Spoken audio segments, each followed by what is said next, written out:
open the web. Thanks so much, Gaia. So on behalf of INPUD, I'm really pleased to welcome everyone here today.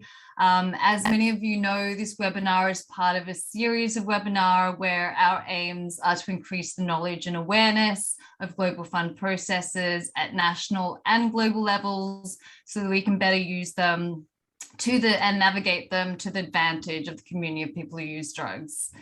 As you know, the Global Fund is the largest funder of harm reduction services, but as we all know, need and demand far outstrip supply, not only when it comes to services, but also when it comes to core funding for drug user-led networks, for peer-led advocacy and research. There are still too many roadblocks and challenges that we're all experiencing regarding the meaningful participation of people who use drugs within global fund related processes. And it's really important that we're all learning how to influence the processes as much as possible. You know, the key point is really, and I think the key question is, you know, how can we begin to start shifting the power dynamics? And how can we better also equip ourselves with the right information and tools to push back against inequity and exclusion of people who use drugs. So of course, this webinar is focused on the complaints mechanism. Learning how to use these effectively is critically important, and it helps to improve accountability, particularly at the national level. So over the next hour and a half, we'll hear from Paul Haynes from the Office of Inspector General, which handles complaints related to Global Fund grants. And we'll hear on the kinds of complaints that are investigated by the OIG, how to submit a complaint and what to expect from the process. And also really pleased to have two incredible drug user leaders on the call, Sergey Besanov from Kyrgyzstan and Vishnu Sharma from Nepal, who will share how they use this procedure effectively and what they got out of using it. There are many Global Fund policies and procedures that are there to address fraud, corruption, and abuse of power, as well as to protect principles of human rights and community participation. And the more that we know how to use these well, the better chance we have of changing the way things are.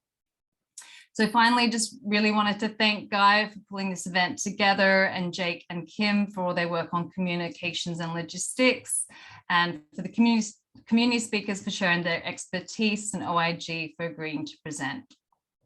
Thanks. Thank you so much, Judy. Now I will pass the floor to Paul. Thank you, Gaia. And thanks to everyone for signing in, tuning in today.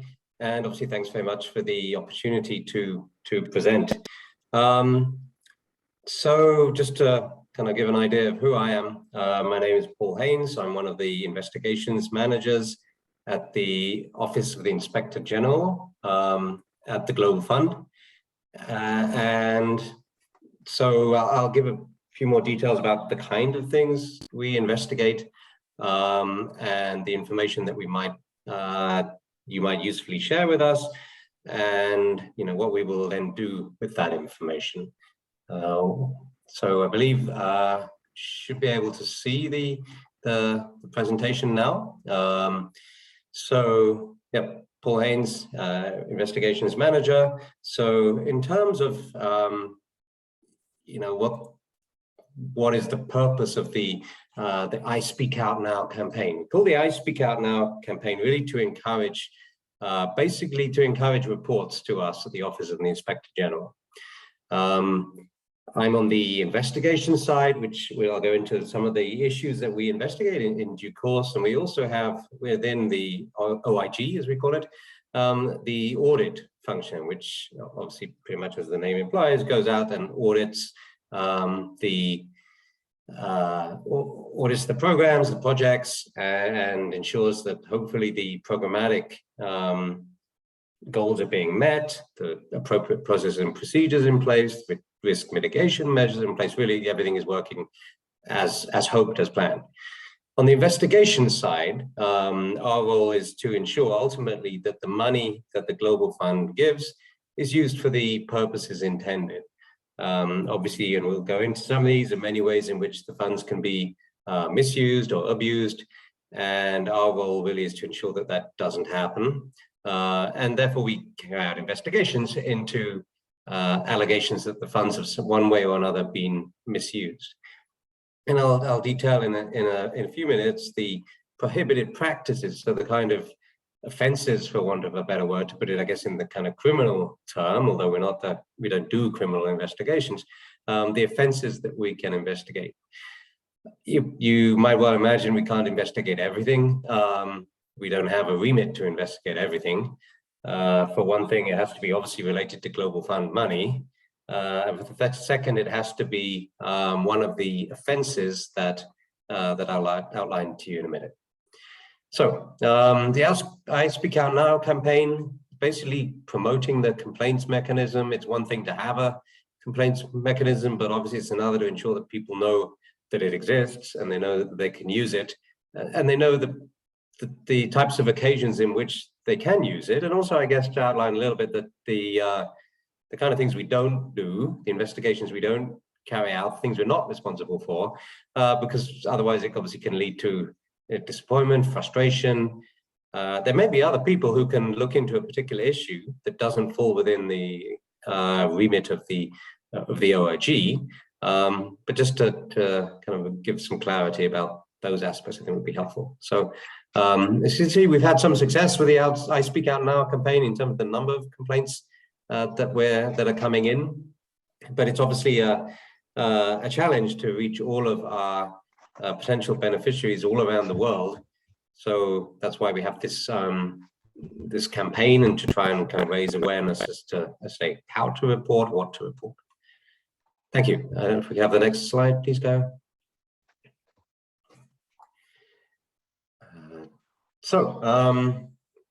Why bother to report? So we have a video. I think, Gaia, if you could play the video at this stage, would be great. Thank you.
Yeah, I don't know if the audio is working correctly.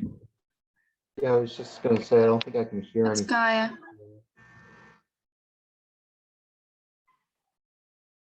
Gaia.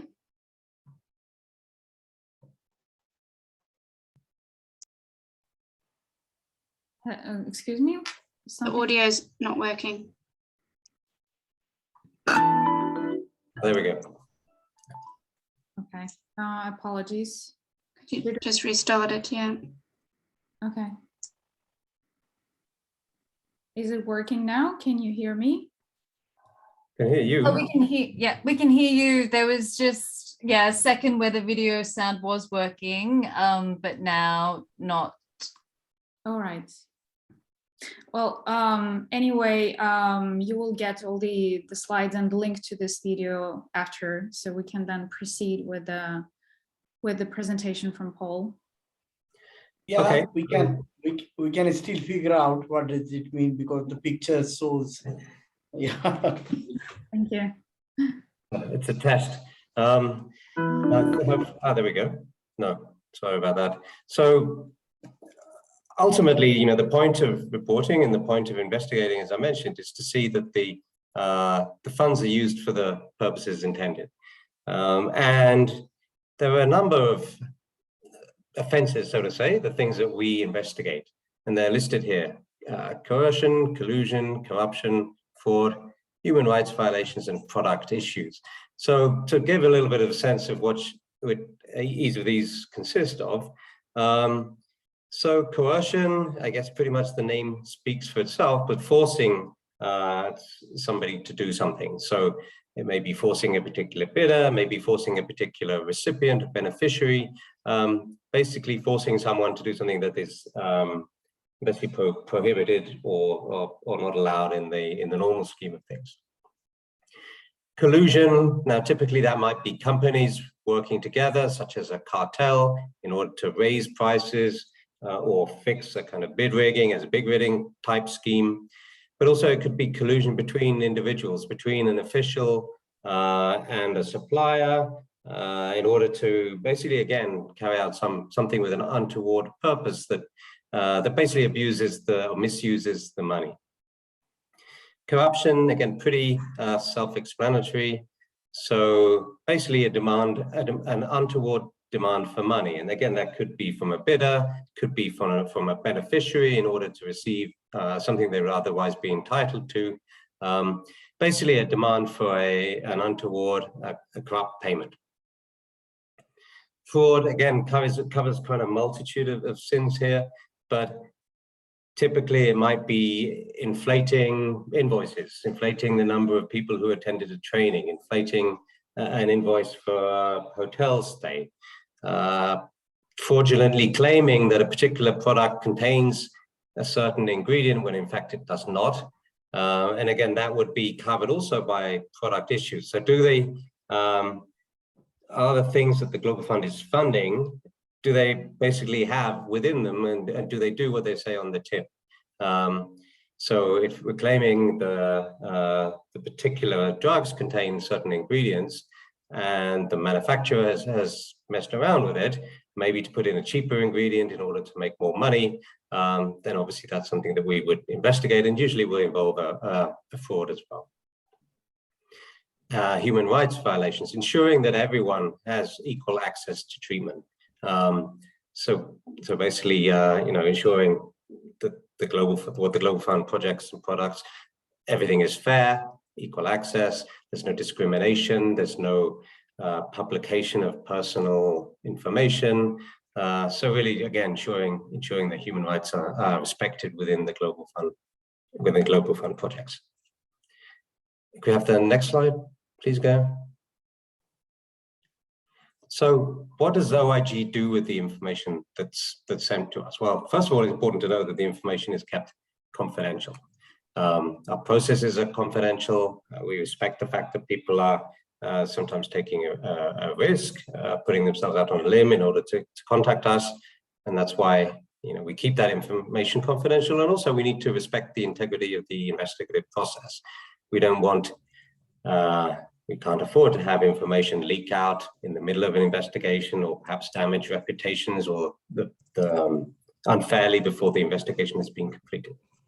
So of course, we'll keep a record of the information, both for the sake of a potential current information, but also in the future, for future reference alongside other information or complaints that may come in. We'll review the information clearly. We'll see that indeed there's seems to be related to the Global Fund, for example, seems to involve an allegation of some form of misconduct for which OIG is responsible for the investigation. And then we may choose to investigate that matter and see what evidence we can find that corroborates the initial allegation coming in. Ultimately, we will issue a report, and this is different from some of the other administrative investigative bodies you see in other international institutions. This report is made public. You can read our reports on the website, and so therefore we also ensure the transparency of the OIG process. In terms of referral, so there may be occasions where information comes to us that is not really necessarily within our remit. So it may be a programmatic issue, a concern about how the program is set up or how it's being managed, the success of the program. That's not necessarily a result of, or doesn't appear to be a result of fraud or corruption, but more of a concern about the way in which the project is managed or set up. So that we would refer to our colleagues in the Global Fund, in the Secretariat, the operational division of the Global Fund, so that they can look into and potentially address the matter. And of course, as I mentioned before, we'll always retain the information. There's sometimes where you don't see the full picture, but by keeping and logging and tracking information, a fuller picture can emerge of any potential issues that there may be. Thanks, Guy. So for issues of the types of things that have been reported, so in one country, the Global Fund OIG worked with the Ministry of Health and certain pharmacies, as well as Medicines and Poisons Board, to encourage the local population to speak out about drug theft. Now, it may be that the Global Fund is providing particular products that are basically stolen from a warehouse or stolen somehow during the distribution, and then maybe sold on the black market, sold separately in pharmacies. Basically, things that the Global Fund was intending for particular purposes and then diverted by people in order to make money at the private level. So some of these types of issues have been brought to our attention. Guy, on the next one, please. So another example, in collaboration with the Ministry of Health and the country coordinating mechanism, that the I Speak Out Now campaign specifically focused on the local population to raise awareness of the dangers of taking unprescribed anti-tuberculosis drug, HZE, bought from street markets. So again, ensuring that the products that the Global Fund provides are provided in the manner and to the people in which it was originally envisaged. Thanks, Guy. And so the next one, we had the I Speak Out Now campaign focused on ensuring that people who inject drugs continue to receive free opioid substitution therapy as part of a harm reduction program, because we had anecdotal evidence suggesting that some people who inject drugs were being forced to pay bribes to get the treatment. Now, of course, that wasn't the intention, and therefore, this is something that we investigate. That would be for us a corrupt practice. The beneficiaries should have access to the treatment. And on this particular example, we're hearing evidence or anecdotes that officials were insisting on money in order to give out that treatment. Thanks, Guy. So, what are the benefits of reporting? Well, the aim of the Global Fund is obviously keep the beneficiaries front and center. As I mentioned, we need to ensure that the money spent by the Global Fund, coming from the Global Fund, is used for the purposes intended, and every dollar counts. So in instances where that's not happening, then of course we need to know it, we need to look at it, we need to see, maybe hold people accountable, maybe prevent the same kind of conduct happening again, and ensuring really that the grants, the Global Fund grants, have the impact that was hoped for and intended. As I mentioned on occasion, it may be that the report isn't necessarily within our remit, but in that kind of instance, we would try and make sure that the information finds its way to the right people who can deal with that particular matter. Sure, you'll understand we can't. We have a limited remit. There's things we can investigate. There's things that are outside of our control, our area of responsibility, but we'll ensure that the information gets to those people who need to see it. Thanks, Guy. So again, just demonstrating, we may have part of the picture, but people giving us information helps show helps us know what's really going on in country at the ground level. Thank you. So in terms of how to report, this is the portal which you can use in order to make a report. And we encourage people obviously to give as much detail as possible, so we can see exactly what appears to have happened, understand and assess whether it fits within our remit, what next steps may be in order to either corroborate the information being received, say refer to the right people. So the level of detail obviously important. It's helpful, very helpful, whilst reports can be made anonymously, that we have at least some way, and it could be obviously a made-up email address, but some way of getting back to the reporter, because it may be that there's particular pieces of the puzzle of the information that we'd like to understand a little bit better in order to do our assessment and our review. So it's very useful to have a possibility of getting back to the reporter in order to ask some follow-on questions. So, and of course, the kind of things that information that we look to here will be answering all the questions: who, what, when, why, where, all of those things that make a kind of complete story. And so the level of detail is very important to us. Thanks, Gail.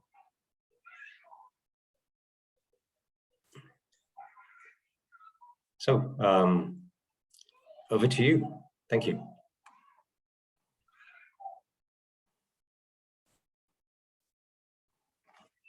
Thank you so much, Paul. That was a great presentation. Please, everyone, welcome. You have any questions to Paul, please raise your hand or ask in the chat box.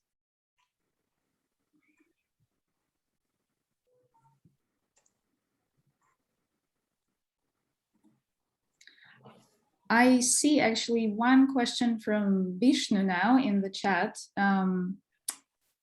Vishnu is asking, you mentioned OIG investigate product. What about quality and standard of commodities and supplies?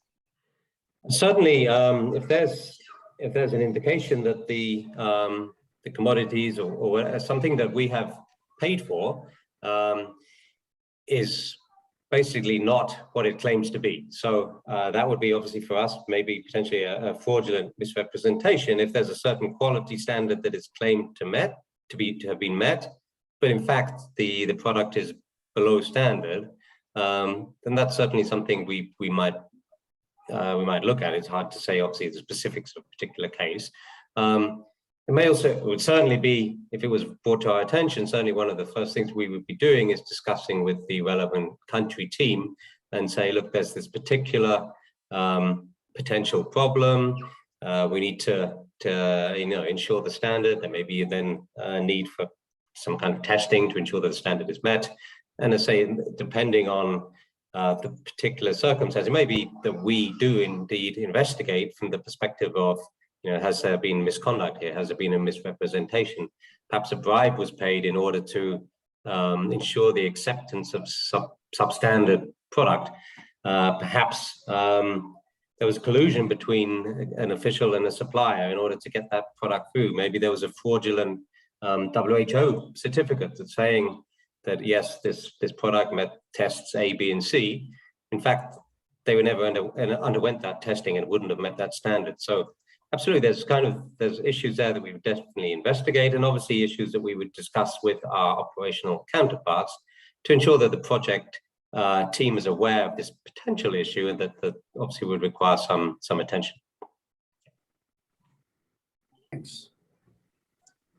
Thank you so much, Paul. Is there any other questions to Paul at this point? Otherwise, we can discuss it. There's a second question in the chat from Olga, but I don't know if you can read it, Guy. Olga is actually just asked all the members of INPUD to make sure that they indicate next to their names that they are from INPUD. So it's she just said it's important that this is the INPUD community here. Hi, Olga. Thank you for joining, and thank you so much for all your community to be here with us today.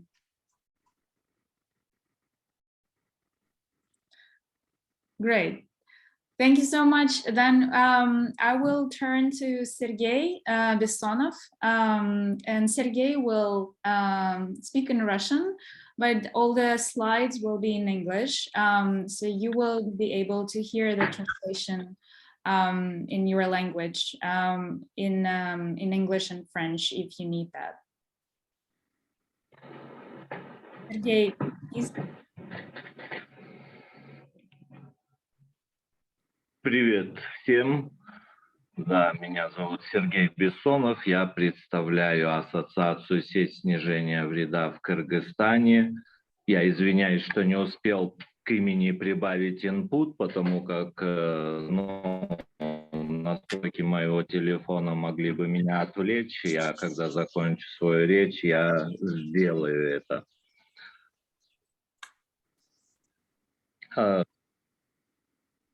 Тогда я приступаю к презентации и расскажу об опыте нашей организации подачи жалобы, в том числе генеральному инспектору. То есть события происходили в конце 2018 года, а вся наша дальнейшая деятельность по отношению к этому происшествию, она происходила последующие 2 года, то есть только в конце 2020 года мы закончили нашу кампанию. Длилось это 2 года, достаточно долго. И если говорить о причине обращения, то в январе 2019 года картина поддержки многих людей, живущих с ВИЧ или затронутых ВИЧ, в Кыргызстане, стране со средним уровнем дохода и сокращающимся донорским финансированием, мер в ответ на ВИЧ радикально изменилась, поскольку 3 наши неправительственные организации НПО, возглавляемые сообществами, перестали получать средства от программы Глобального фонда, а именно от нашего основного реципиента ПРООНа. И они были вынуждены резко прекратить предоставление своих услуг клиентам. Произошло это за 3 дня до Нового года, то есть 28 декабря лидеры 3 сообществ получили отказ в прохождении гранта и сразу, отреагировав, написали об инициации встречи с заместителем постоянного представителя ПРООН в Кыргызской республике. Встреча состоялась сразу по прошедших праздников, то есть 3 января, получается, 2019 года. После закрытия услуг, предоставляемых организациями, руководимыми силами сообщества, такими как РАНАР, Просвет и Крик Журавля, были предприняты действия по реагированию на возникшую ситуацию с потерей доступа к услугам, предоставляемым силами сообщества. Я поясню, тут 2 организации, которые я упомянул, они как раз являются участниками сети снижения вреда, поэтому сеть снижения вреда тоже была обязана отреагировать, и мы принимали непосредственное участие во всем процессе. Это было бы невозможно без следующих предпосылок, а именно предварительное вовлечение сообществ в процессы Глобального фонда, то есть мы представляли сообщество людей, употребляющих наркотики в СКК.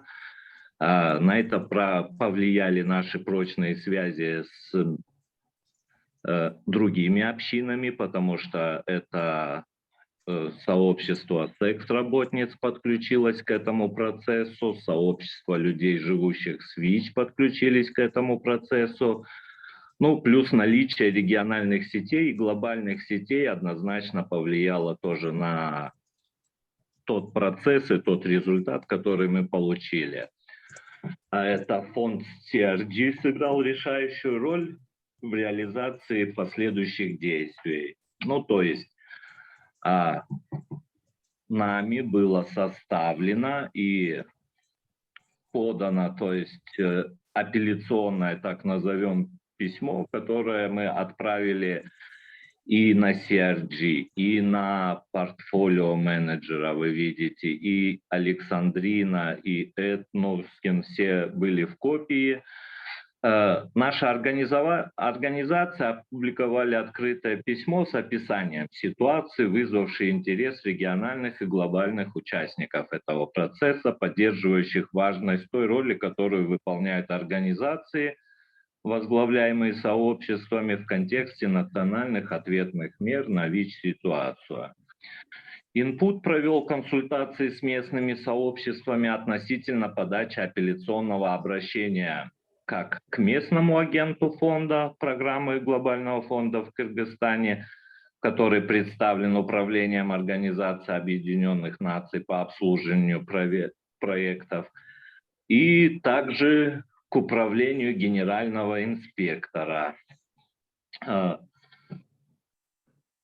Я могу рассказать, я уточню процесс, то есть, что касается конкретно роли офиса генерального инспектора, то прямого воздействия никаких либо встреч у нас с ним не было. Мы были осведомлены, что приехал представитель этого офиса в Кыргызстан и проводит встречи с заинтересованными сторонами. Однако мы не видели отчета о встрече, и единственная коммуникация была относительно просьбы дать больше подробностей этого дела.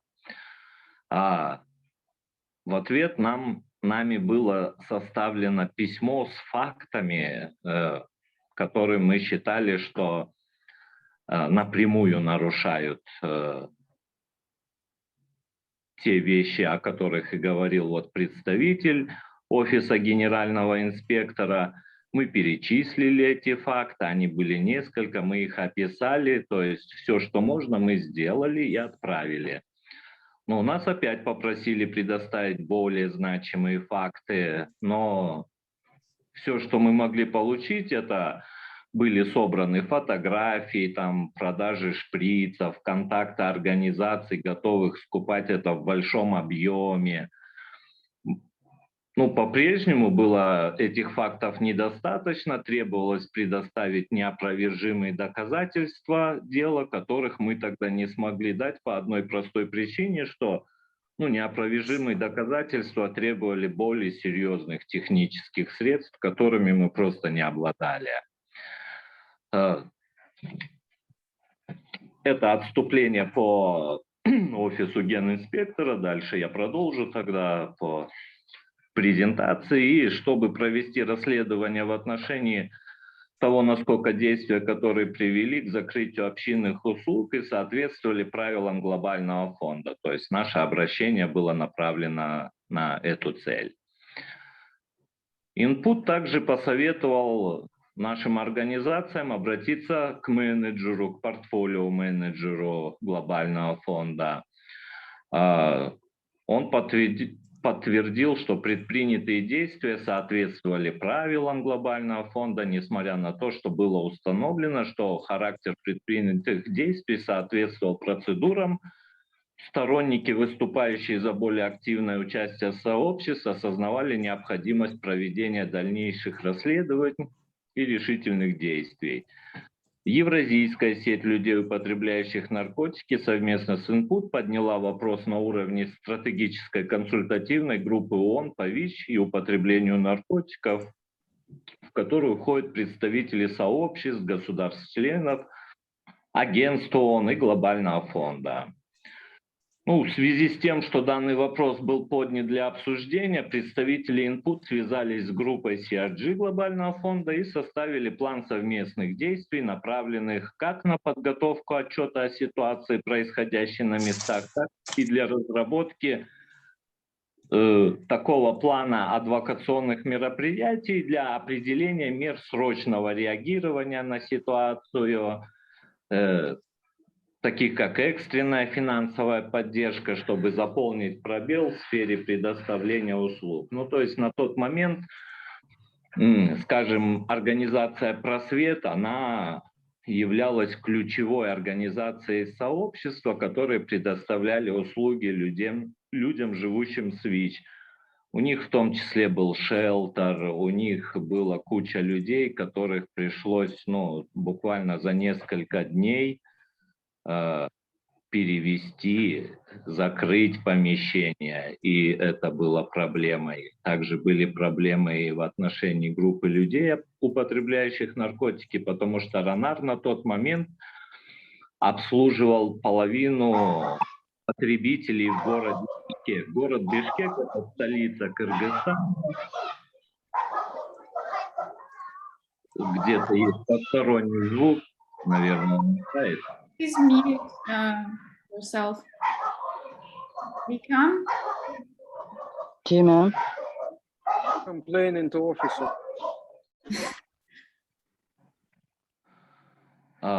Ji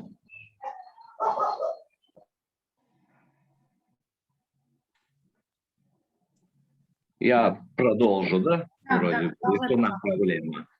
Да. То есть при поддержке группы CRG организация «Просвет», она связалась с AIDS-фондом, фондом экстренной помощи, чтобы получить доступ к экстренному финансированию.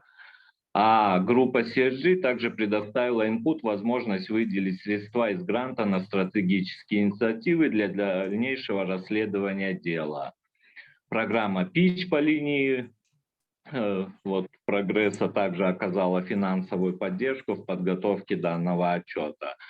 То есть все знают Шону Шонинг, она была нанята экспертом, она прилетала к нам в страну, мы с ней встречались. Я и мои коллеги рассказали о всех этих фактах. Мы понимали, что с одной стороны мы можем и не доказать, но очень много говорило о том, что нарушение все-таки было. Расследование это привлекло внимание к тому факту, что несмотря на то, что тендер проводился в соответствии со всеми правилами, предпринятые действия наносили ущерб в том плане, что они снизили возможность сообществ и бенефициаров программы полноценно участвовать в процессе. Здесь цитата Мика Мытиса, он действительно сказал, что считает, что политическое давление работает. Да?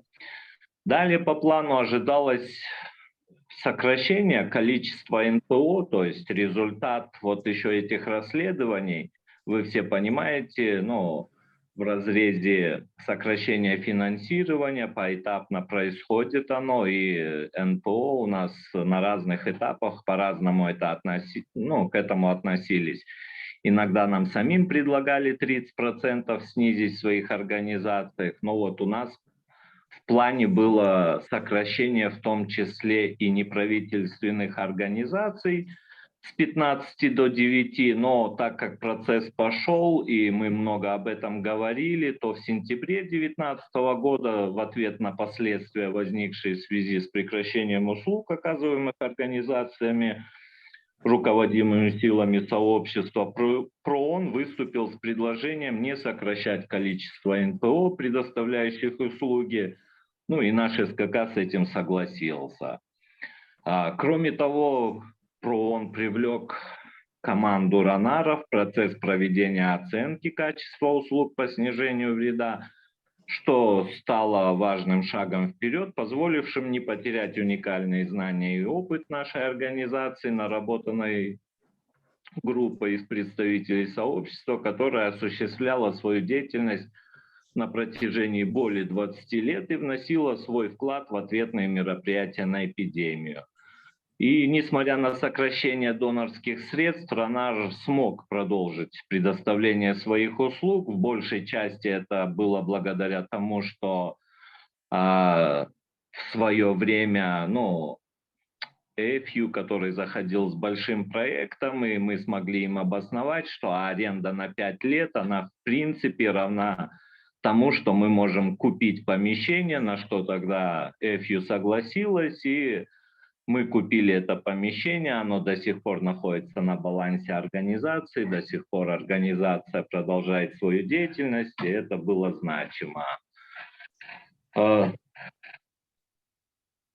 Если говорить об уроках и рекомендациях, которые прозвучали и в отчете Шоны, и которые мы вместе обсуждали, то мы все-таки видели, что на региональном уровне ситуация выглядит так, что мы же видим, что сокращение донорских средств, оно происходило во многих странах, и говорить о регионе ВЭЦа, это как раз вот те страны, где большинство с этим сталкиваются. Так вот, существует опасная тенденция, когда темпы сокращения донорских средств опережают имеющийся потенциал в реализации социального заказа, то есть только тогда начинался внедряться он. И если говорить о конкурсах и о спецсервисных организациях, то мы видели, что организации сообщества, они не проигрывают в этом процессе и практически всегда, конкурируя со спецсервисными организациями, оказываются позади. Второй наш вывод касался того, что организации, руководимые силами сообщества, могут в большей степени пострадать в связи с этим сокращением. Плюс внезапное прекращение предоставления этих услуг на уровне общин, создаваемых годами, не является экономически эффективным решением. В людей много вкладывают денег, им повышают потенциал, потом в один прекрасный момент вся организация заканчивает свою деятельность. И в Кыргызстане это, на моей памяти, около 5 таких организаций. Они остановили свою деятельность, потому как практически все зависели только от денег глобального фонда. Далее организации, руководимые управлениями силами сообществ, возможно, необходимо творчески подходить к вопросу сокращения своих расходов. Ну, то есть здесь открывались возможности для получения госсоцзаказов, о том, чтобы организации думали, как можно перейти на самофинансирование, чтобы не зависеть от донорских организаций. Ну и последний вывод, что организации могут все-таки обратиться за международной помощью во избежание нежелательных последствий, вызванных сокращением этих донорских средств. Если вкратце, то я закончил, поэтому люди, у кого возникли вопросы, задавайте, я постараюсь ответить. Спасибо большое, Сергей. Thank you so much, Sergey.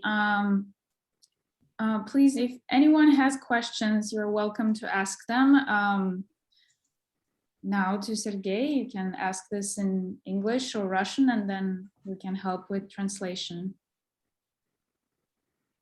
I see that we had a question from Anton. Anton, do you want to come in?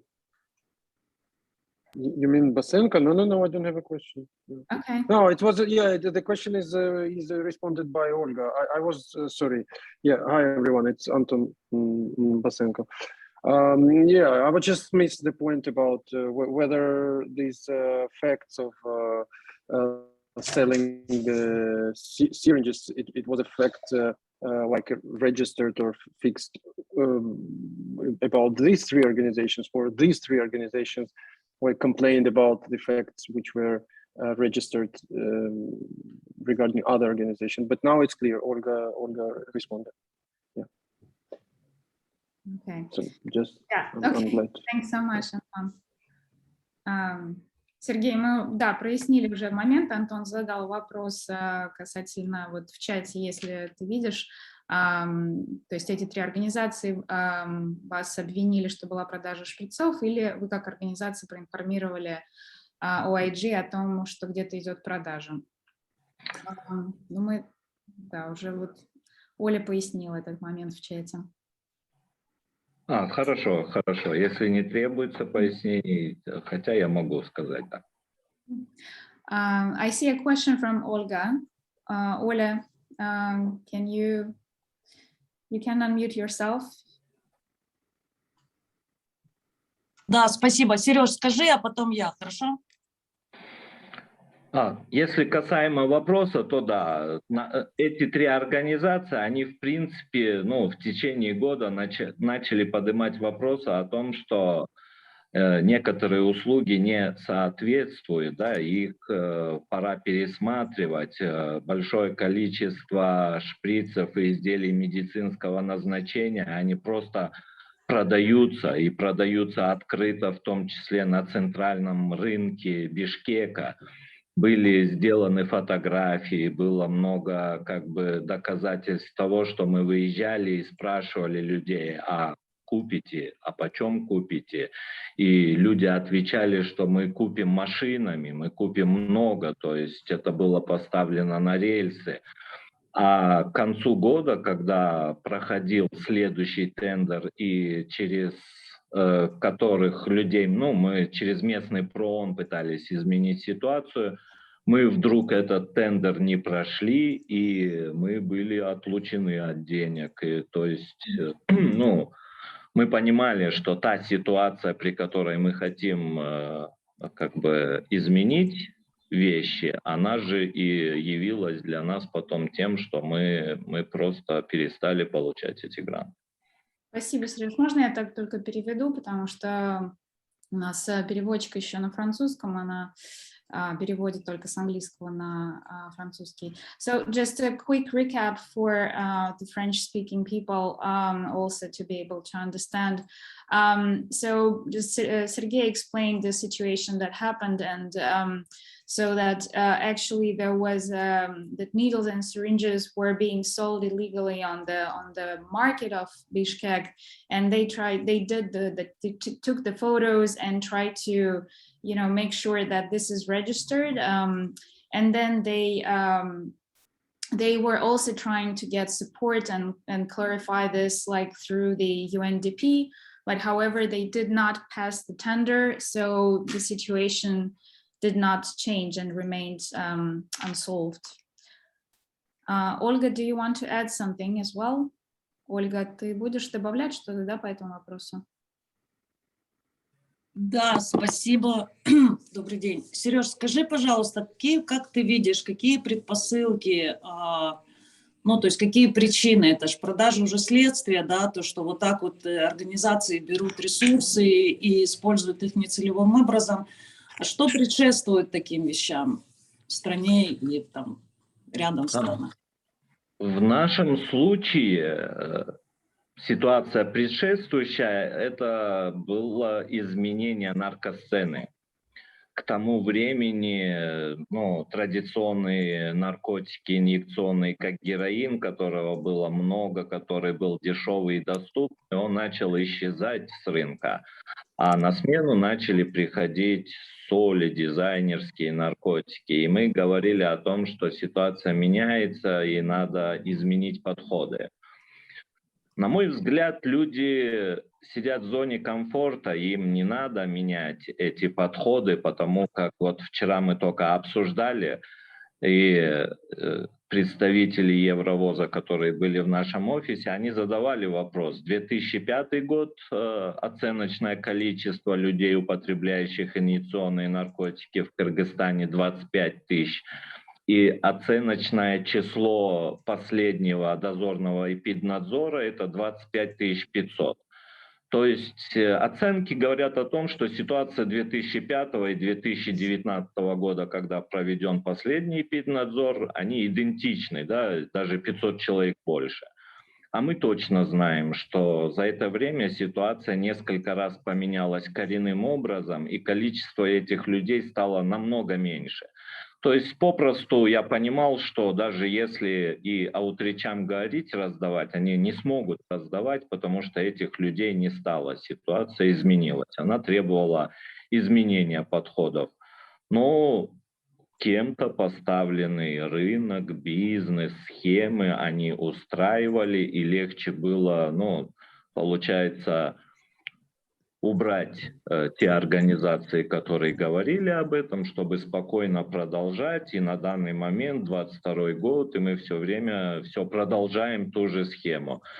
Но ситуация изменилась. Нам получилось доказать в течение этих 2 лет, когда шел процесс, люди поняли, что мы не отступим, что это долго, что это может наносить характер, потому что все эти факты и местному агенту фонда, и всем приезжающим людям мы повторяли, показывали, возили и доказали, что это есть. А на данный момент ситуация меняется. ПРООН буквально 2 недели назад подписал с нами соглашение, где мы первые, кто выходим, и сейчас делаем пилотный проект по веб-аутрич работе, по работе с людьми, употребляющими стимуляторы, и все уже понимают теперь, что они есть, это актуально, и это надо делать.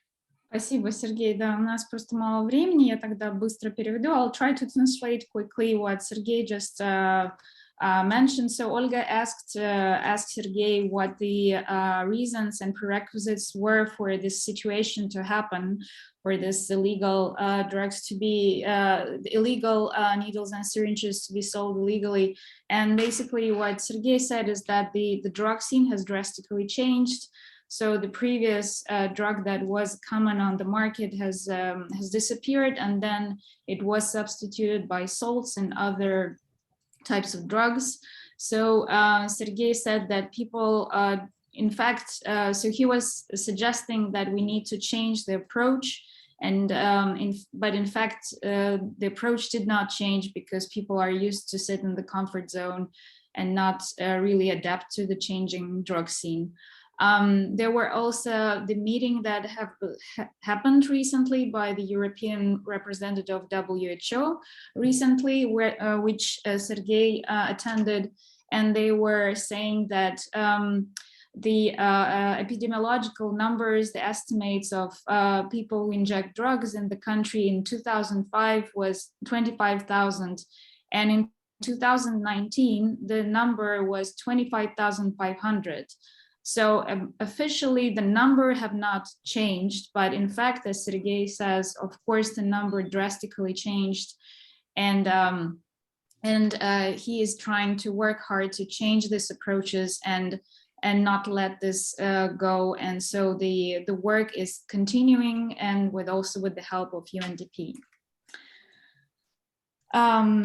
Thank you so much. We have to actually move on. I see there was a question in the chat box to Paul, and I see that Paul has answered so far. Thank you, Paul. Now I give the floor to Vishnu. Vishnu, please unmute yourself and present, and I'll project your slides. Yeah, thank you, Gaia, and thank you for this opportunity. So I would like to present myself from outside, community experience from Nepal. So the Nepal receiving funds is 2002, and CCM was formed in 2002, but we were not, most of the community, KP community, were not engaged. Finally, the key affected population engaged actively since 2005. Next. The best practice, greater community involvement, what we have been doing in our country. So networking communication that we have been utilizing among our group, our thematic networks, capacity building to ensure meaningful engagement in decision and decision-making process of global fund and information sharing. Most of the, now we have started practice in a pre-meeting, when CCM meeting finalize, we have pre-meeting and we share minute and decision of the grant, when it comes, and we share within our community. Active participation in policy and program development process. Generating evidence through community, and sometimes, there are many programs, the quality of program comprehensiveness we try to trace within the community and get information from there, and we raise our voice and advocacy. That's the complaint and the concern agency. It's not that we directly complain to OIG there are other mechanism department of nationalist program, PR, Global Fund, the portfolio manager. If it doesn't work, then we definitely we complain to the OIG. And you can see now we have a website, Nepal CCM Civil Society, that we kept all the informations where our bigger community can go watch up and read the information and communication with us. Next. The Recovery Nepal, the drug users community. We do have an inter-coordination model. We learn that we need to share the information regarding the global farm, how it works, and how we can work and how we can benefit to our community at the ground. The information sharing, coordination with the different stakeholders, and definitely we do collaboration with the Global Fund program and other concerned donor and directly sometimes CCM as well. Next. Yeah, capacity building engagement. You can see how since last 2-3 years, we try to bring together our community, try to make them understand how CCM work and how we have to be actively engaged. And same time, we prioritize our gender equality and especially bring front women group in the country.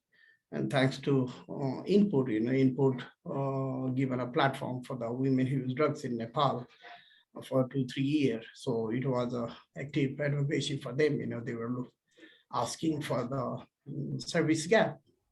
There was a program, but there was a huge gap for the women who use drugs. And so they started to raise voice in a different forum. Next. So major OIG, this is the main part. There's a major OIG complaint from Nepal. It was in 2016, date expired medicine ART was distributed in a remote village. And Recovery Nepal complained on a good governance, misuse of power. It was India-AIDS Alliance regarding the India-AIDS Alliance and allegation of corruption. Next. So this is the example, how one of the community member from remote vigil, he posted his in a Facebook, the date expired medicine was distributed from their distribution center in the district. And he found the label, the date label was fair. And finally, they investigated, they went and investigated the center. Most of the medicine bottle, the date was not, it was fair. And they plan to distribute those medicine, date expired medicine to the people. So it was a life-saving medicine. Same issue was came in our attention, and finally we complained. And thankfully, YG acknowledged this issue, identified mistake, and the PCM and logistic management system, it was the broader, the main PR and nationalist program, they said it's a mistake from our procurement supply management, logistic management system, and they said we will review it, and resulted medicine was retrieved from the patient and new batch of medicine was dispensed. So it was a successful advocacy and the complaint that we put from outside. Next.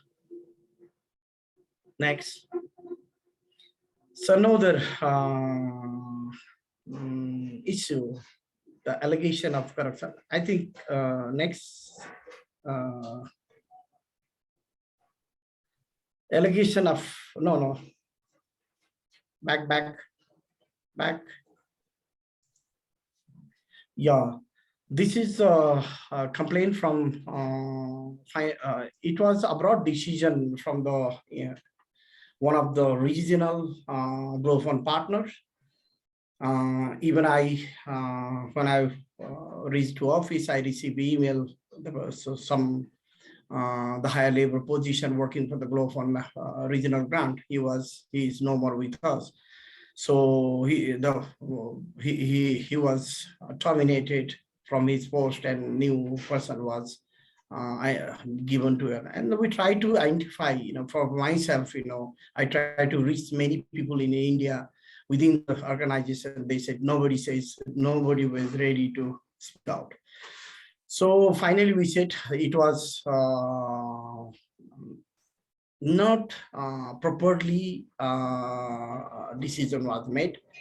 So it was within the group is a EU class, and that was it was painful to us. And finally, you can see that we directly complained to the OIG in our concern other country partners around the country. We were 7-country regional grant.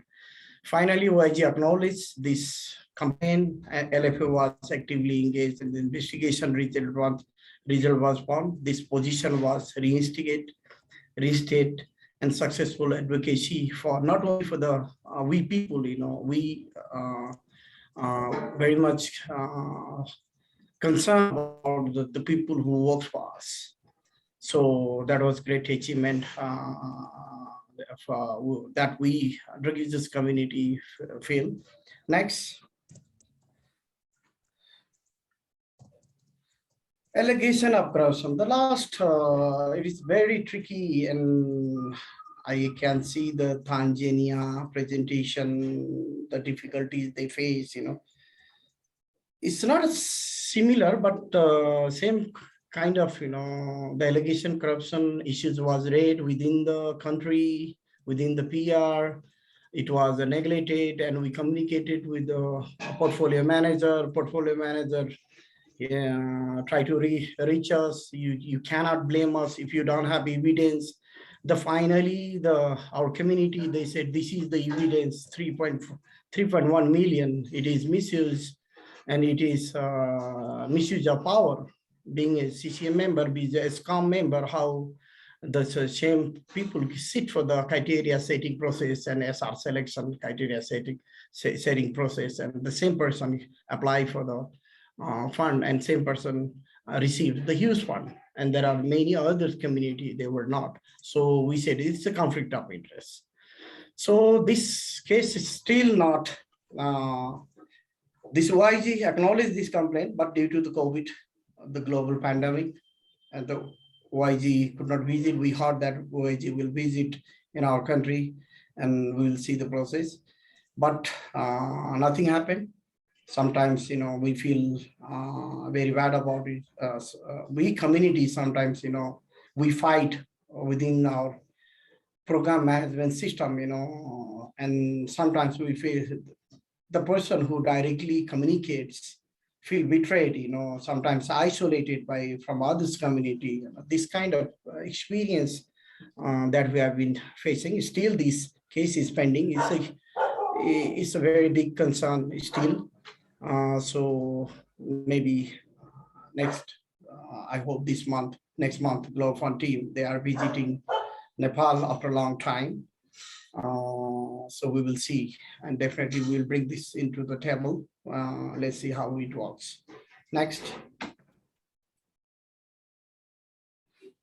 Yeah, challenges, difficult to generate substantial evidence. Definitely, sometimes, we feel, some of us, there are many complaints goes from Nepal, maybe South Asian country, maybe other country, but we don't know which complaint is related to directly to OIG, which complaint is related to within the national program management, say within the country, and which is directly the Grow Fund management system. So it's very difficult. We sometimes, for example, we know there is a problem. There is some mismanagement going on. There is some sense of corruption, corruption going on. but sometimes, without evidence, we cannot speak out. So we cannot directly write. And among the drug users community, we feel, there is a lack of adequate knowledge, how we can prepare ourselves if we found there is some problem, and how we can prepare ourselves and to IG complaints. So lack of transparency, and we also felt, lack of transparency. Sometimes, we complain and we don't know the result. I thankful the Paul, he said, whatever the investigation takes place, the reports are in web page, but in a developing country like Nepal and other country, most of our community, they cannot access website, and they cannot download the report. They are not able to, there should be some mechanism, we don't want a big report, somewhere to need to inform, back to the community, back to the people, directly getting service and directly benefited from the Global Fund. So they should know what happened, what was the mistake, so that, same kind of alertness and preparedness for the future program, in a different forum, so we can speak out within our country program management, program decision-making process, resource allocation process. So lack of timely follow-up and response from the OIG community leaders, complaints from the communities are overlooked. This is a major issues. I heard, these days OIG receiving lots of complaints. So what I feel, yeah, but OIG can receive now. Many of our leaders, different community, LGBTI community, FSW community, drug users community, they know we can complain to OIG, but so one of our OIG complainer, he said, I'm sick and tired, so I don't want to write anymore. So I've been isolated from my community because I wrote to OIG. I speak to OIG.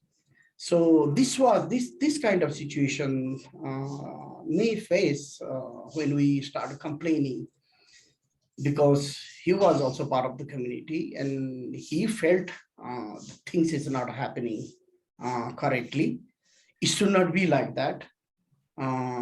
So it should be transparency. It should be accountable. So this issue, this issue, yes, we do have in Nepal. We do have a practice OIG complaint, and there are many sometimes, small issue. I would like to request OIG. Maybe sometimes, small complaint, there might be a complaint for $1, but please don't try to put in a dustbin. There might be the $1 million investigations. So that's it from my side. Any questions? So I can ready to answer. Thank you so much, Vishnu. So thank you everyone, actually, all the speakers for these really incredible presentations. I would like to open the floor now for everyone to please encourage you to ask your questions and clarify anything that you may have found unclear, and specifically to Paul, to Vishnu, to Sergey. They are here to answer any of your concerns.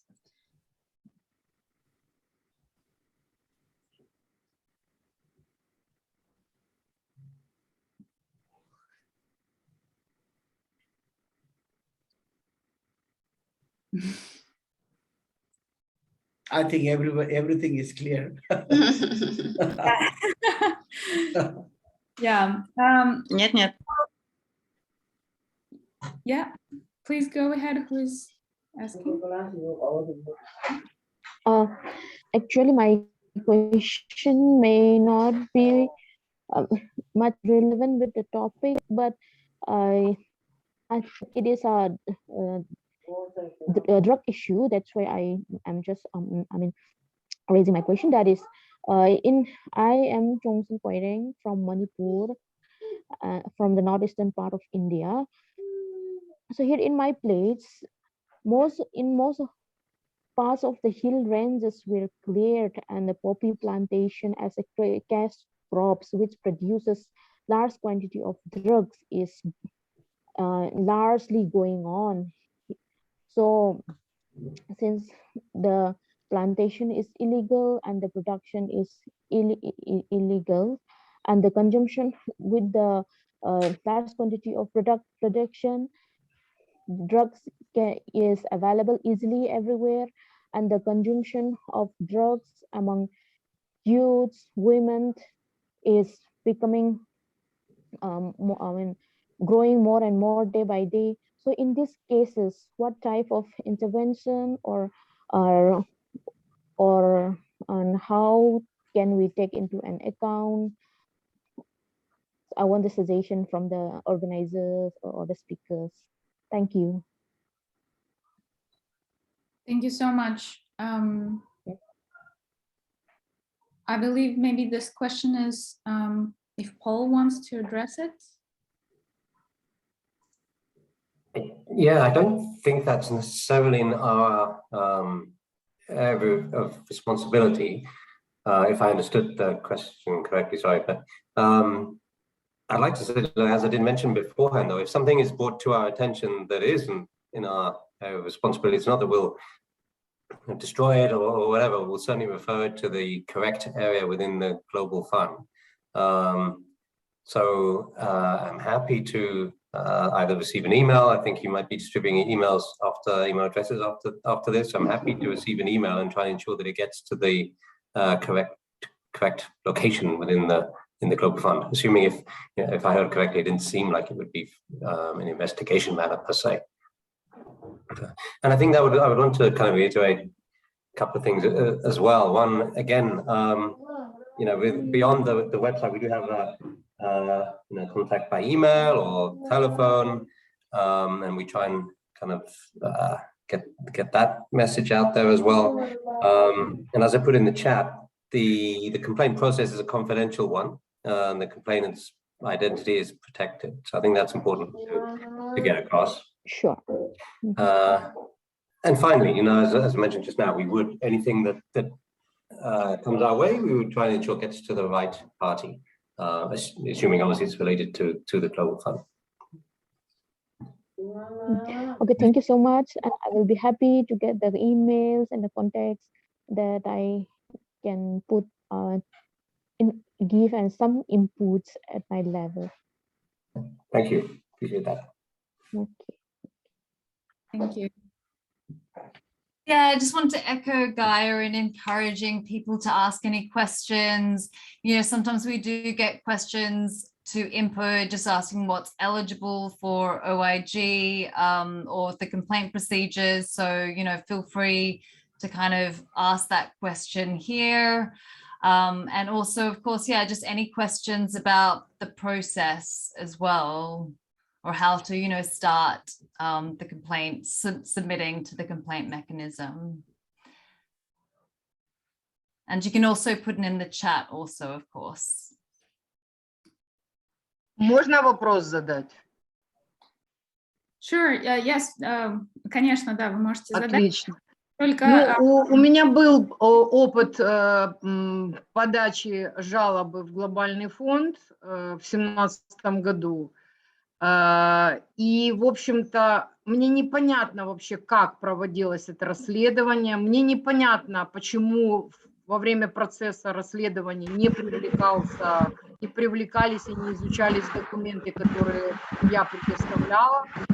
Мне непонятна вообще сама процедура, она какая-то странная очень, как для меня, как для юриста.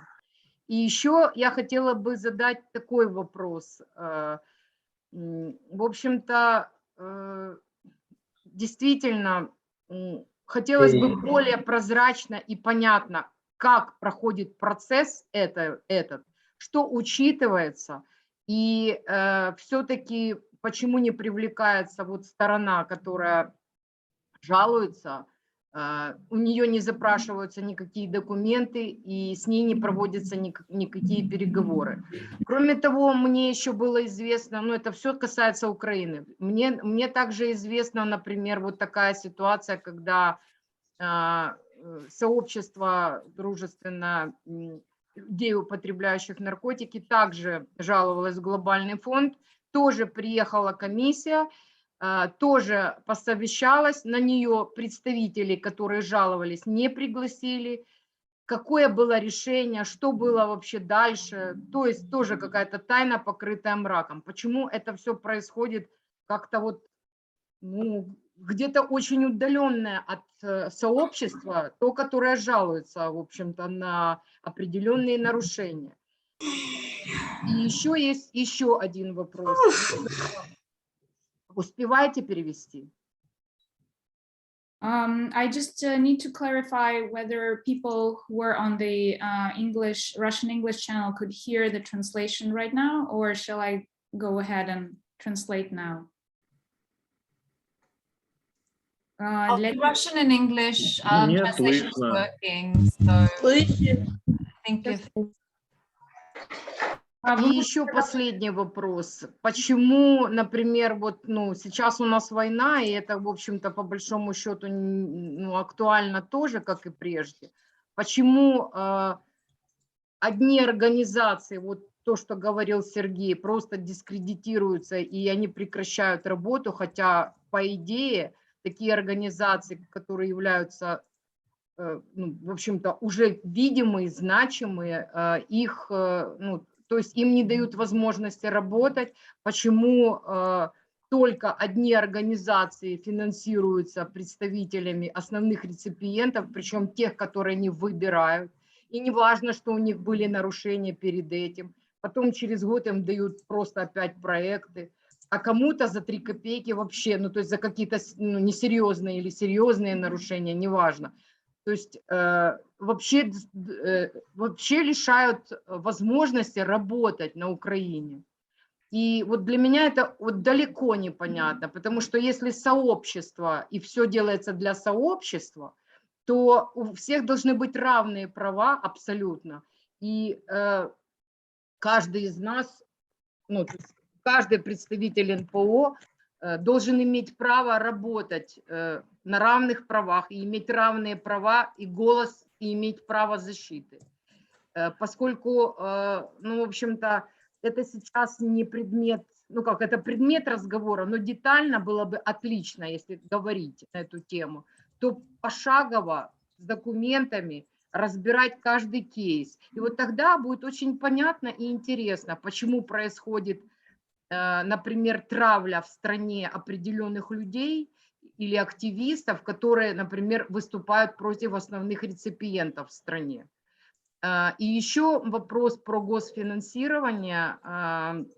Например, с того момента, когда Украина перешла на госфинансирование, начали проводиться тендеры, условия для общественных организаций резко ухудшились.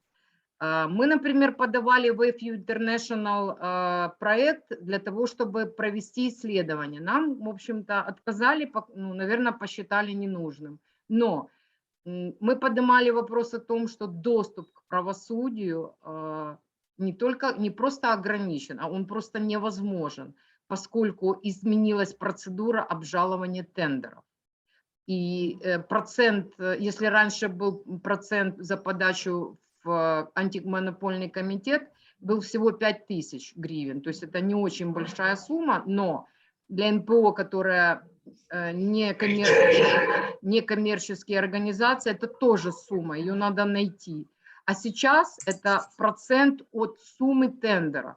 То есть, грубо говоря, если тендер проводился там на 3 миллиона, то 60-70 тысяч организация должна внести только в суд, только для того, чтобы иметь право обжаловать. и неважно, какое, еще неизвестно, какое будет решение. То есть общественный, доступ к правосудию у общественных организаций практически на нуле.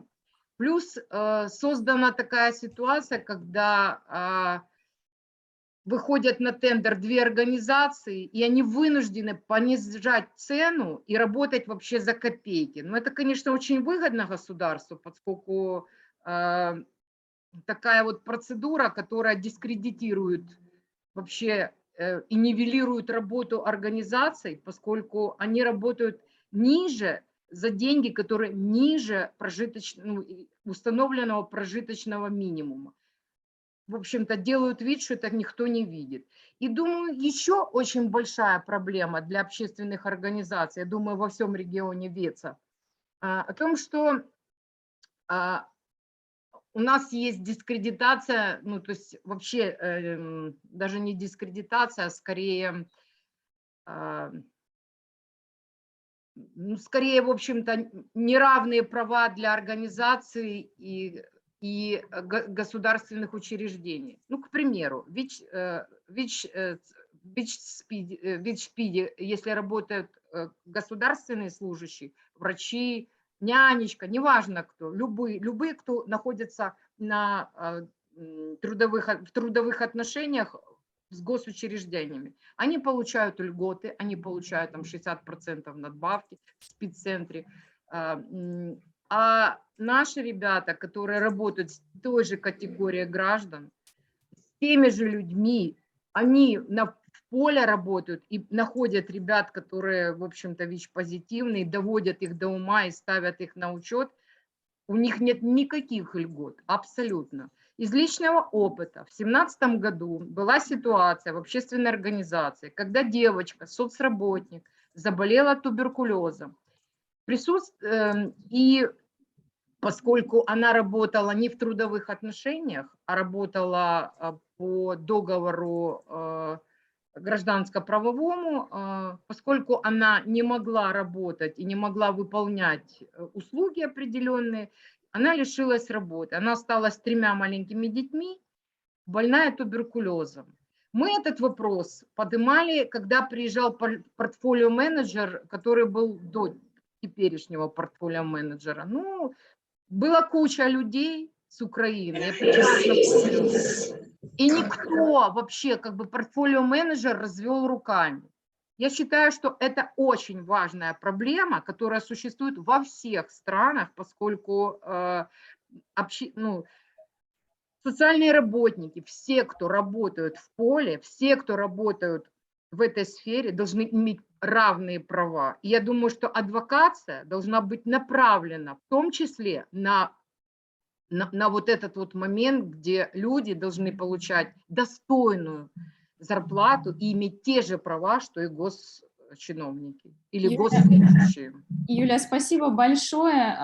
Я просто хотела бы дать возможность Полу ответить на какие-то... Извините, потому что меня прорвало просто, сильно много хочу сказать. Да.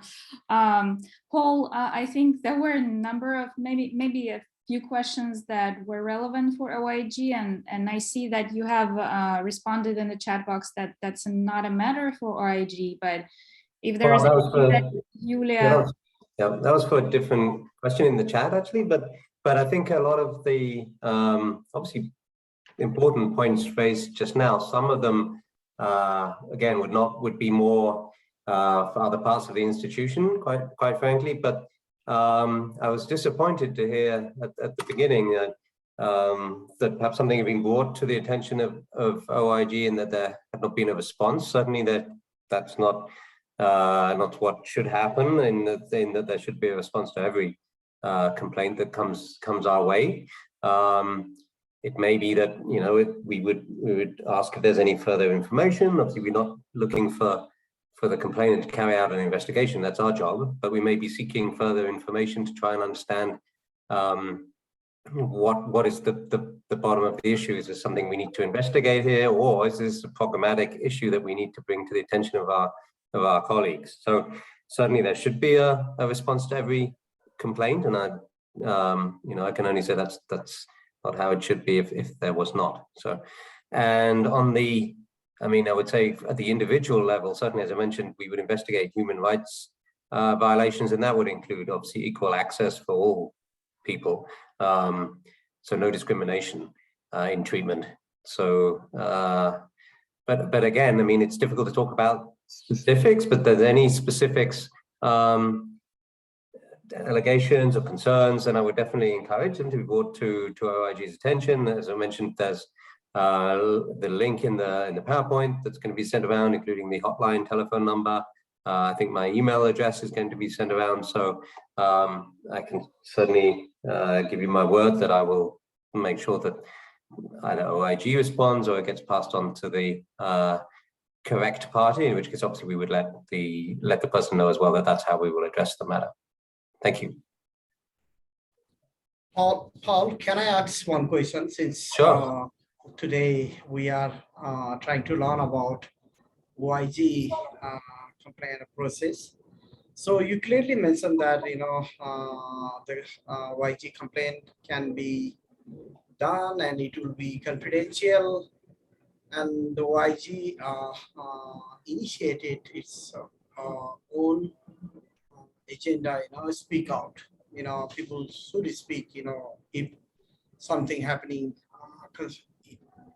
according to you that you have given, the corruption, accountability, product issues, so other mismanagement of fund, So do you, I would like to ask, maybe it is helpful to others as well, it is necessary to secretly complain, sometimes, I can see in our country, people want to complain to OIG, but they want to copy to others, concern agency.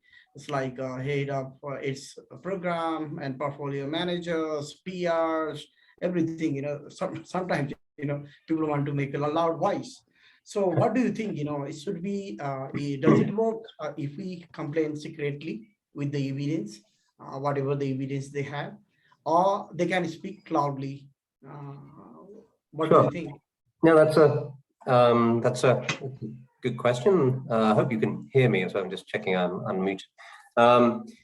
I would say a little bit, it depends in the sense that absolutely, sometimes it may be desirable to bring this to as many people's attention as possible. And if the individual has no concerns about their safety or any potential repercussions, then that may be something they choose to do in order to bring, highlight a lot of attention, and that does happen.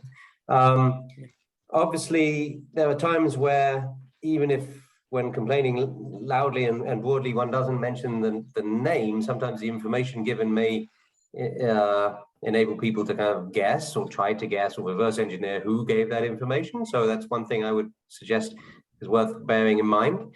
The other thing worth bearing in mind from the investigative perspective, depends what's being complained about a little bit, to be honest. If it's,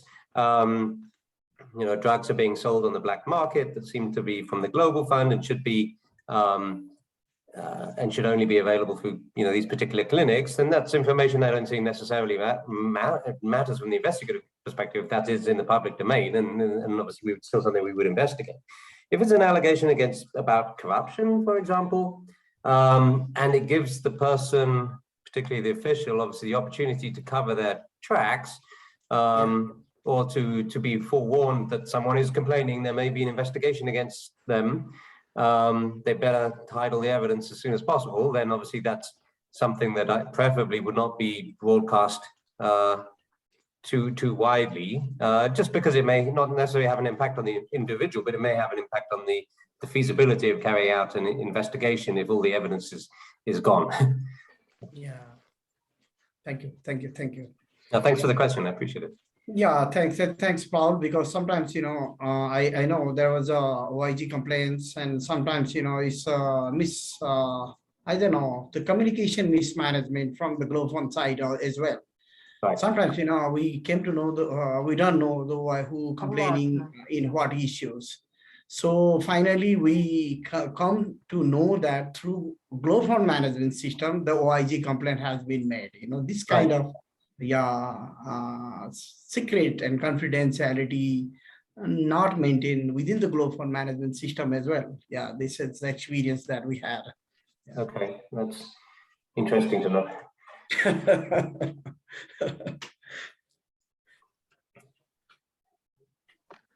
У нас, если кто-то жалуется на основных реципиентов, то 100% будет убит, и работать им не дадут. Это уже, ну, убит не буквально, а социально. И это уже факт, который, если интересно вам действительно, я вам факты приведу, которые задокументированы, и просто вы за голову схватитесь. Почему вы просто не обращаете на это внимания? Почему так происходит? Я бы очень хотела понять. Потому что, ну, жаловались так, сяк. Вот люди пожаловались, только попросили вмешаться и обратить внимание, их вообще выгнали из CCM. Вот представители у нас на Украине, сообщество людей, болеющих туберкулезом. Только за то, что они пожаловались, прямо так и написано в протоколах, что они дискредитируют, видите. А где же вообще равные права? Где вообще, в общем-то, демократия, там, право голоса? Вообще вот эти вещи, на них никто не обращает внимания. Почему? Почему? И еще вопрос таки у меня остается открытый к вам, ну не по жалобам. Сейчас на Украине большая проблема, в общем-то, все бегут от войны. И все, кто куда убежал или кто был на момент начала войны, находятся, например, в разных странах. Я уже больше 2 месяцев бьюсь, чтобы людям получили в Египте антиретровирусную терапию. Это просто невозможно сделать. Ни Антон, ни Оля Беляева, никто не может этого сделать. Почему бросили людей? Почему?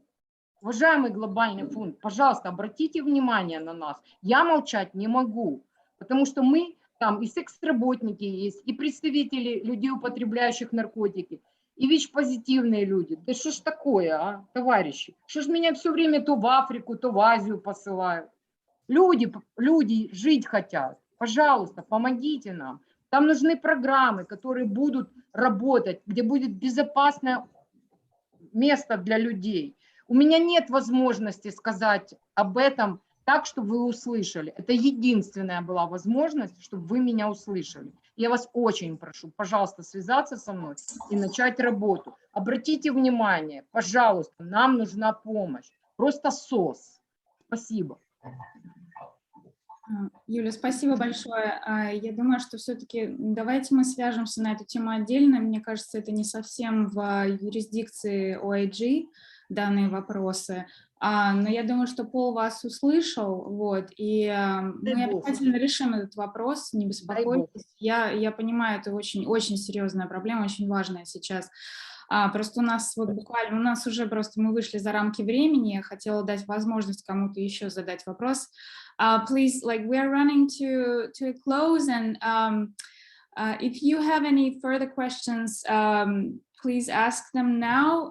Otherwise, I will share all the presentations with you and the contacts of all the speakers, including the Global Fund. I see there is now a question in the chat box.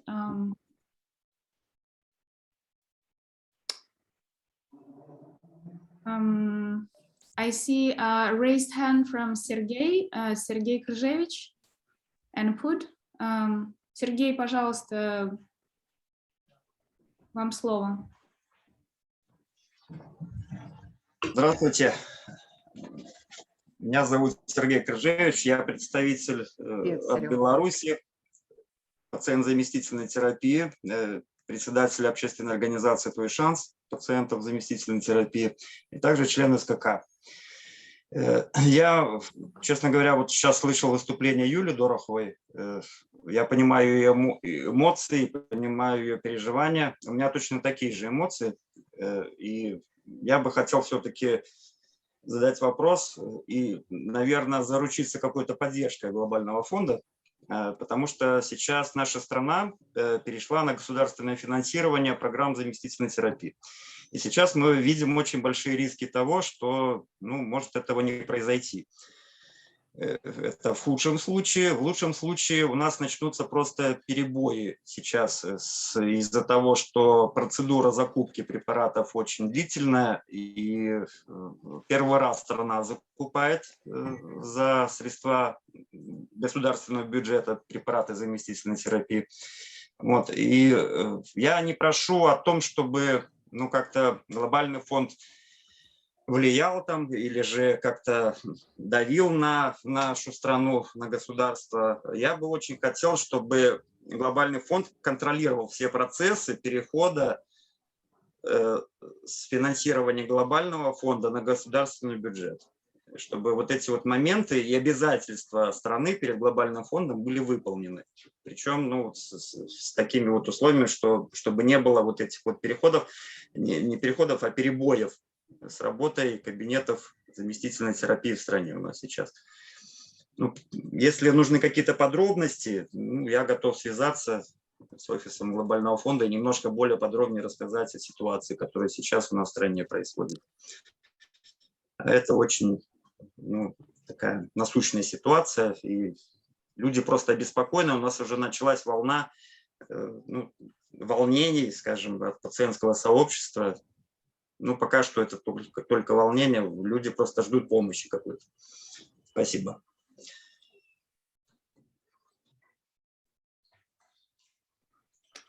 Спасибо большое, Сергей. Thank you, Sergey. I will now pass the floor to Judy to give the closing remarks.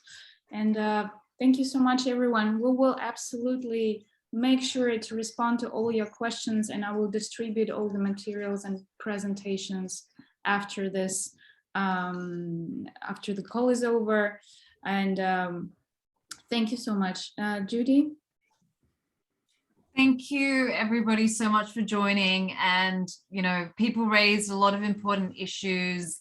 It sounds like some of them, can't be dealt with within the OIG. But of course, as I mentioned at the beginning, this is an ongoing process. I think there are, other mechanisms where, the issues that are important to you and your communities can be raised. On specifically the OIG, we will also be producing a brief as well, a technical brief. So that will also have, some of the key information and some of the information required in submitting a complaint. So we'll follow up with that. So thank you again, and thank you again to the speakers also and the presenters for taking time to join. Thank you for everything. Thanks, everyone. I hope people have a good weekend. Thank you. Or get to have a weekend. Yeah. My phone. Can you please put on your video so we can take a photo? Okay. Thank you so much.